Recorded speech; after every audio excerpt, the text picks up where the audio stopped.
Test 1 2 3. Test 1 2 3. Test 1 2 3.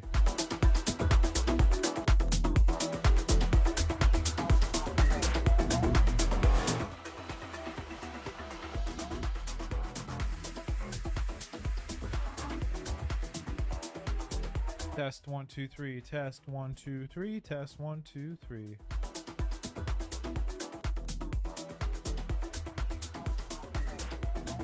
All right. Well, I think we're there.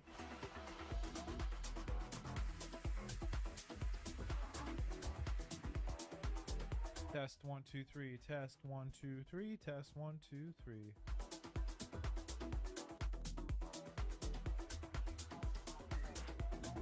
All right. Well, I think we're there.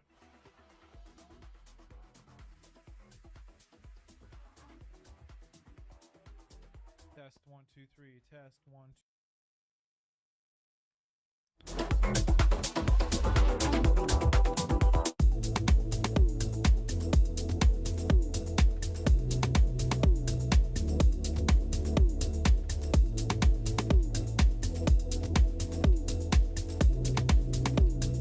Okay.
All right. So.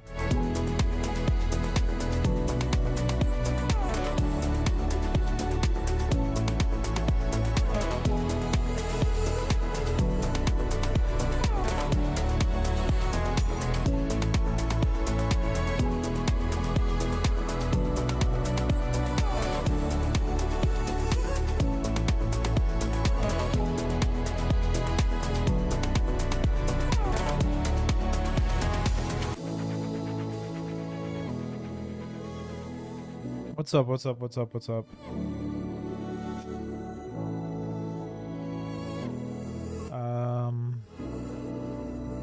I will be here for the next couple hours probably.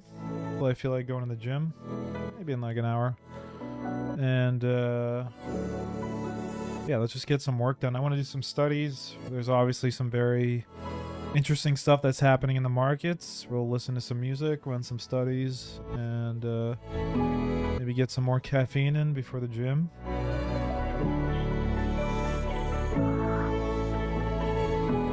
And in the meantime,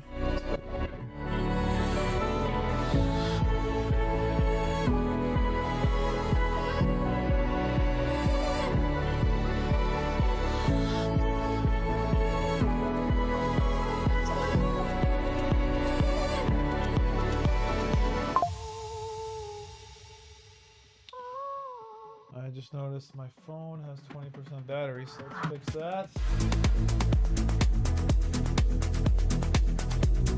That shit on charge.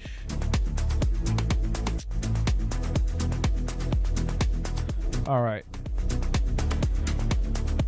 What am I trying to build? I don't know. Today, I think just run some studies on some. I saw some very strange option stuff going on in SanDisk, and I don't know. Again, I don't know. We're using massive data, so we don't really have NBBO.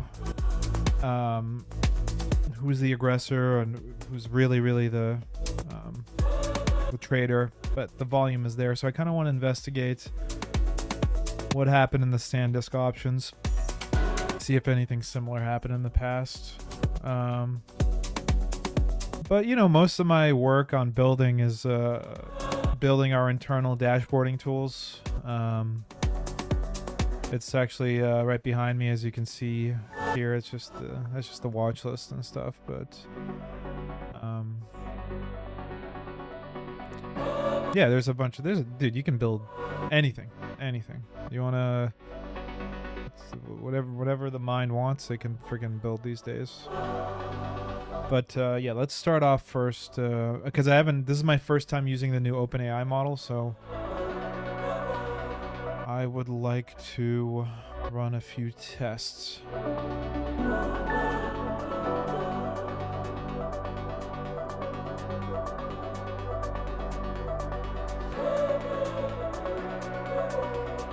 Let's create a new Python notebook with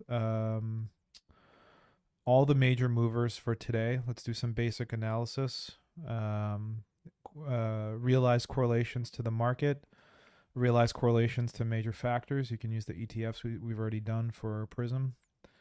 And go ahead and just do a summary notebook for everything, please.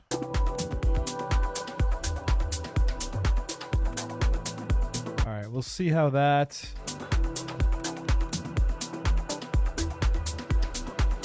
Options Death API for feeds. No. I should, though.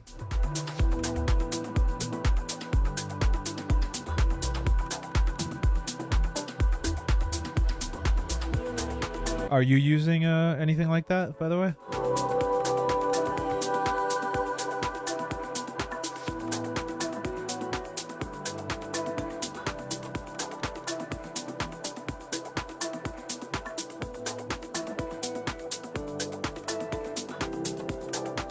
Actually, screw it. Let's just... I don't even know what Options Death is. Theta Data. It's a great name, by the way. Theta Data. Let's ask Grok.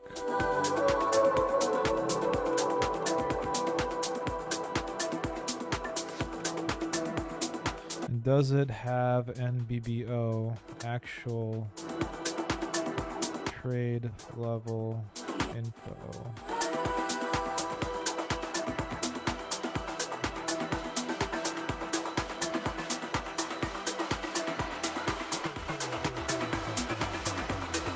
By the way, the new Grok model is so sick. Like, it's so freaking fast.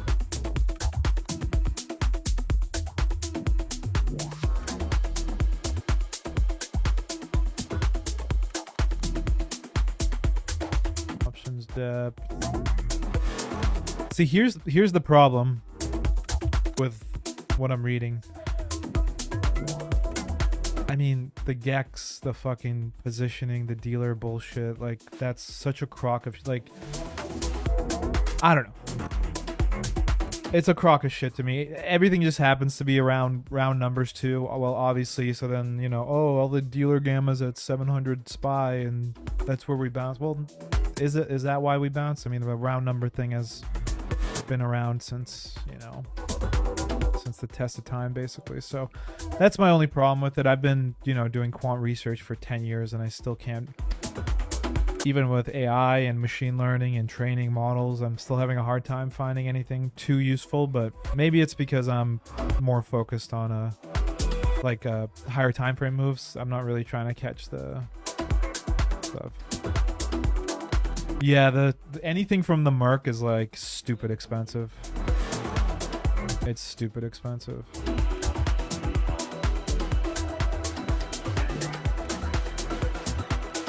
Wait, what is this error on Codex right here? I've hit an environment level blocker before any repository command can run. The local tool executable is missing. Alright, so that's my first time ever using 5.6. Let's just... I'm gonna make Claude do it now. But yeah, the Merc is basically like a Don Corleone, you know? And their biggest customers are... I'm not gonna say who But let's just say they have very favorable treatment, and if you even put one fake order out there, they will come after your ass.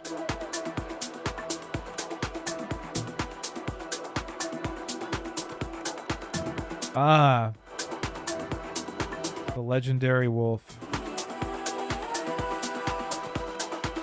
I have a hint that a lot of it is, you know, the guys he hired might be, I don't want to speculate too much, but there was some overlap for a long time on what we were doing, and I guess, I think it has to do with changes in entropy. So if you can measure, if you can figure out patterns and changes in entropy, which is just a fancy way of saying forecasting regime change, I think a lot of that is what he's probably got under the hood. And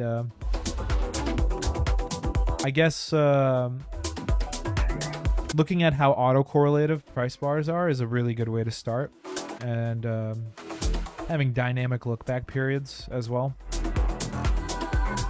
It can give you some hint into markets changing and stuff like that. So, I mean, it's very rare it's going to tell you actual direction, but it might tell you when things are changing, and that's pretty important. Perfect, yeah. You know what I'm talking about.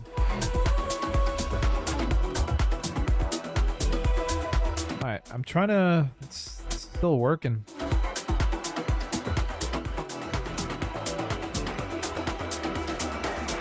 Let me turn this music down, by the way.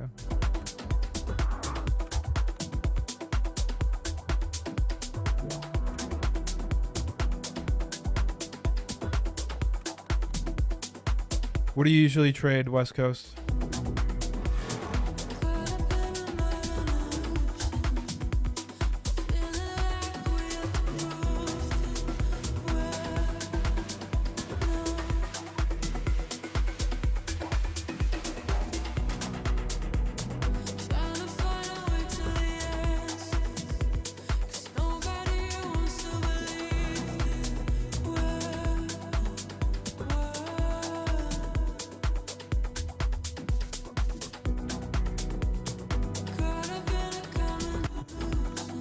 I don't know if you're being facetious or serious, but that was a good one. Okay. I ran a Substack for a while too. Tough business, dude. Newsletters, research, very low barrier to entry, lots of competition.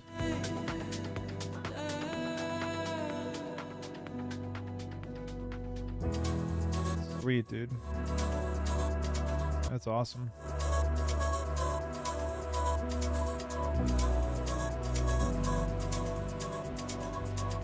Okay, so Claude, I didn't ask it to do this, but fucking 12.4k tickers. Great. I didn't ask for 12,000 fucking tickers, but I got the data. Okay, whatever. Can't compete with Alliant or yeah. It's tough to compete with them. I'm trading long, short equities, but mostly futures. Mostly futures. Mostly fixed income treasury bonds, big bonds, and equity indexes. Probably the active time frame holding time is anywhere from I would say the meat of the move is going to be 6 to 12 hours, and then I'll hold on to a position for futures for maybe hold on to it for like 4 days sometimes, just trading in and out of it if the signal is there. And then the equity stuff is thematic, but pretty much the opposite of what the big themes are doing. So I'm trying to freaking capture the memory short for the last month. So that was good. We had a pretty good June. I was kind of expecting a bounce today. It's hard because Korea just doesn't want to crash. The circuit break, we just hit a circuit breaker, minus 8% every night, and then it just rallies back, and we're not really getting a good old-fashioned Korean panic where they're just upside panics, and they're very good at that, as we know. It's pretty systematic, you know. I would say the risk management is very systematic. I would say the research is very systematic, but I think if you're using if you want, I think you get the whole entropy regime change kind of thing. It's very hard for a model to make that human decision. You know what I mean? So a lot of especially now when the market has such a hyper cycle nature to it. You know, it's just things are just changing every quarter. It's just so like you build a model, you have some way, and then like okay, you start to make a little bit of money, and then things start to change under the surface a little bit. So it's not to be like a pure quant. Using our kind of approach, I think it's a little bit difficult from my perspective at the moment. But maybe I'm wrong. Maybe I'm just making excuses. So it's definitely a hybrid when it comes to execution and using some discretion about should I really be doing this trade again, because I've basically done it the last 5 times, and now it's like it's looking a little bit obvious here. Still have PTSD from shorting in Q1. Yeah, shorting is a tough life, man. Tough life.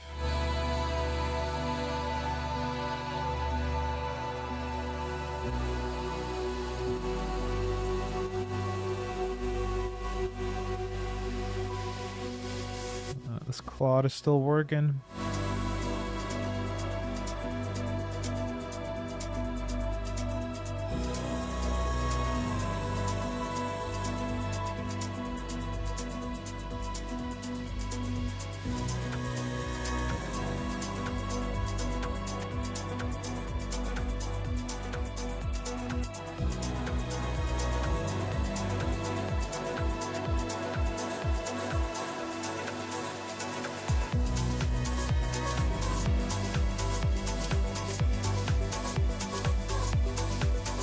Yeah, it's very difficult. I've tried a million different ways using everything from Fourier analysis to detrended fluctuation analysis to all sorts of measurements of any ecological measurement of entropy. I've already tried to apply it to, and it, don't get me wrong, there's some really great stuff that you can look at, but like to take it and then try to extract signals out of it has been difficult. And then even more strangely, taking it and then trying to apply it as a filter for your stuff seems to be even worse, which I found so surprising, because I can look at some of the stuff and I'm like, like things are changing, and for some reason when you add it as a feature to any of your models, when you're training your models, it completely fucks everything up and it just makes things even more complicated. So for me, that reinforces the idea that, oh wow, okay, then this must be a real measurement of a statistical regime change. If using it as a feature in a time series for any sort of predictive value completely messes everything up, and then it's the model says there's no value to it. What can I say? Yeah, I 100% agree. It's almost like it confirms that the models are helpful, but again, not so much helpful for telling you if something's going to go up or down tomorrow, but more so for staying on your toes and being adaptive, right? Because that's the most important thing.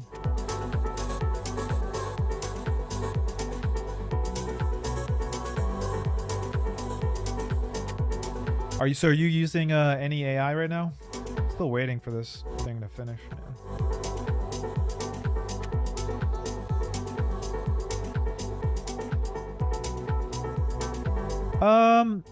Yeah, the website has some stuff. It's mostly, like, I'll be honest, it's mostly just for marketing. It's not, there's nothing there that's you're gonna read and be like, oh wow, we're gonna make a lot of money here. It's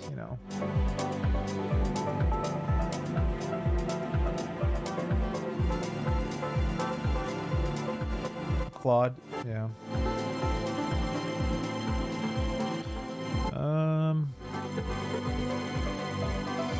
Yeah, the website is it's there, it's up, but it's nothing. Maybe one day I'll publish something that's pretty comprehensive, but it's all the stuff that I'm doing, I don't really want to give away, you know. I used to be like, I don't care, I'll give everything away.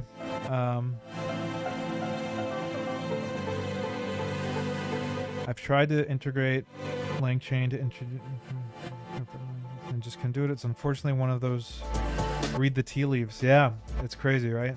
But like, you talk to even some of the guys who, you know, are girls on Jane Street, all quantitative, right? And they'll tell you the best judgment is going to be human at the end of the day, and a lot of the times their traders are making human judgment as well, you know.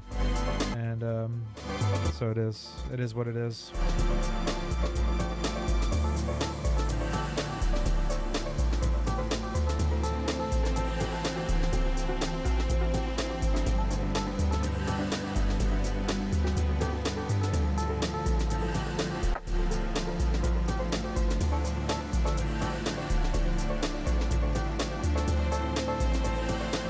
Yeah, I don't really remember what I was doing in January, to be honest.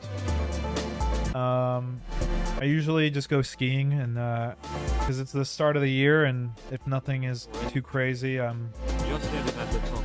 I saved that recipe to memory. Okay, so the work finished. Let's see what we got. So yeah, like if I was saying, especially in natural gas, you know, I used to trade natural gas calendar spreads pretty heavily.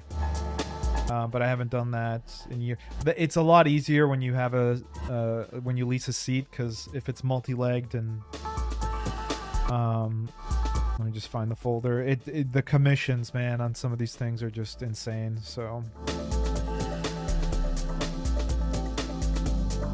okay, reports, random studies.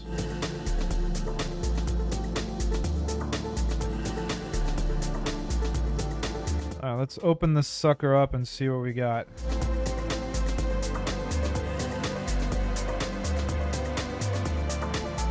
I kind of like it. I don't really mind the stress. It's the front. I mean, I don't know anybody who trades front. Like, I don't know in energy overall.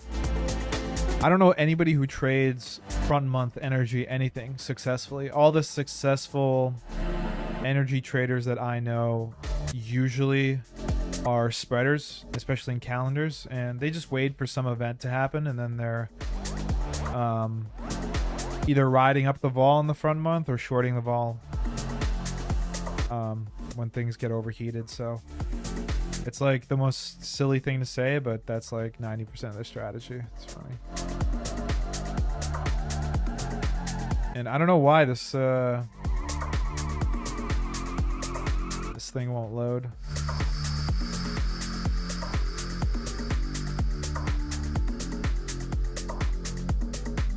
What the hell? Try again.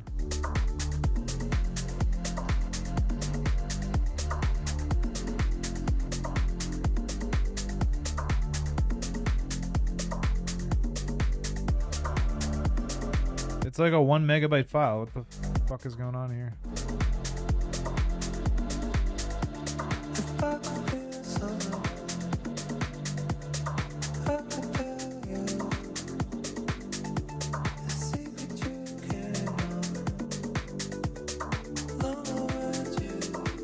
Okay.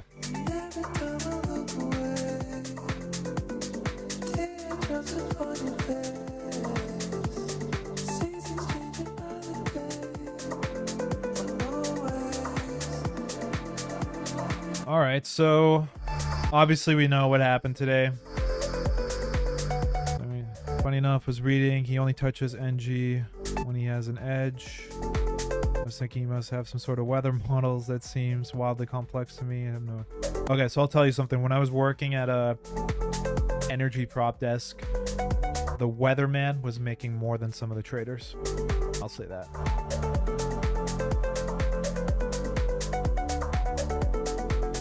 Yeah, if you don't have like a on-site meteorologist with some and I'm especially now that I'm thinking about it, why do you need to like AI can just replace a meteorologist, right? You just need to find a really good model. Yeah, so the meteorologist I think was taking home like 600K or something, and I think his bonus was double that maybe. Yeah, exactly. All right, let's see what else we got here. High beta, obviously we know that. Semis, all right. You know, for the week, it's still high beta versus low vol is still down relative 2%. Interesting. Yeah, I mean, dude, I was in law school for a year. I dropped out to do this. Maybe one of the stupidest or the smartest decisions I've ever made. I don't know. That's still... I'll let you know on my deathbed.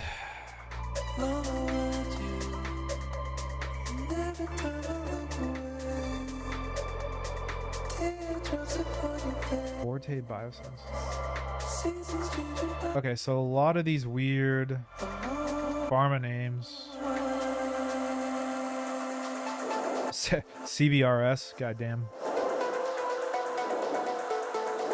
Let me just look at CBRS real quick. Hold up. Oh, it's gotten smoked over the last year, though.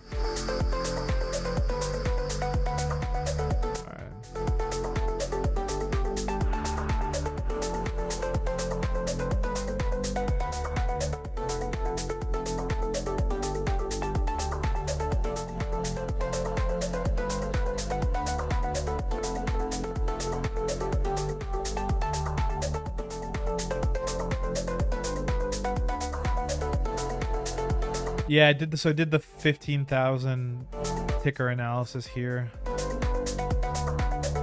don't really need all these shitcodes, but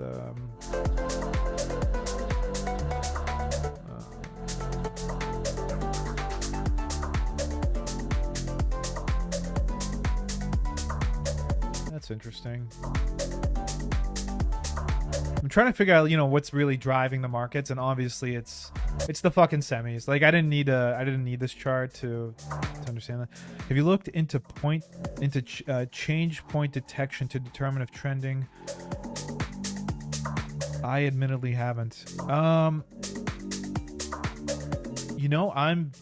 gonna admit I don't know what change. Let me just ask before I make you type.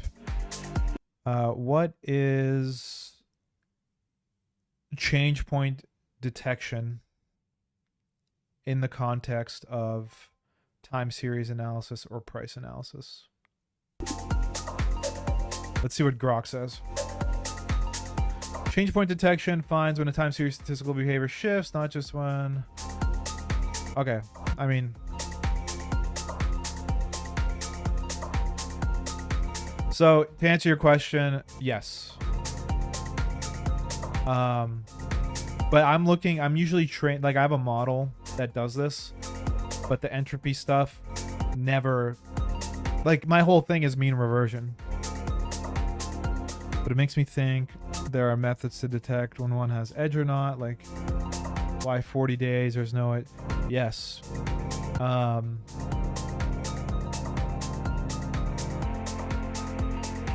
Yeah. I would keep it super simple. Just the market has an autocorrelative aspect to it. Like there's a reason why every day we're moving up or down, 2% in the NASDAQ now. And sometimes we'll have like a 6% 24-hour range in the NASDAQ, which is insane volatility. And there's a reason why it keeps happening day over day. Because there's a autocorrelative aspect of that volatility, and measuring its dispersion, how it gets sucked in and out, I think is very important. With regard to picking tops and bottoms, it's possible. So that's my whole, that's exactly what I look for. And then I try to layer Well, when we think about let's step back a little bit. Let's think about systems building, right? You have trading systems. You have your model, which is you think something is going to go up or down because of X, Y, and Z. Okay. That should always be separate from an execution model. The execution model is going to get in at prices that are favorable for you, right? That's assuming that the system and the model is good. So the idea of mixing those two together for me is a big no-no. I think you have to keep those mutually exclusive. So yeah, I mean, and the output is always going to be if you're right or wrong, is the P&L is going to be the immediate sort of judgment of that. Fuck, I don't know if I'm articulating this correctly. I'm just trying to say that yes, there are methods to detect if you have an edge or not, and I think those are mutually exclusive from trading. I genuinely do. And I think if you build systems and models that are built on that premise, I think you're doing things you're following the scientific method, first of all, and second of all, I mean, yeah, and you're doing things correctly, and third of all, I think it gives you more opportunities to do unique things in your research. So yeah, I mean, having a good execution model coupled with some general good speculative skills, I think, is like one of the most important things. All right, where were we? Sorry, dude, I'm getting off on a tangent. Also, I don't fucking know anything. Also, somebody's calling me right now, so I might have to end the stream. Let's see. Yeah, I gotta end the stream. Unfortunately, very important call that I forgot about at 6 o'clock. West Coast, just shoot me a message on Twitter or just a reply to me.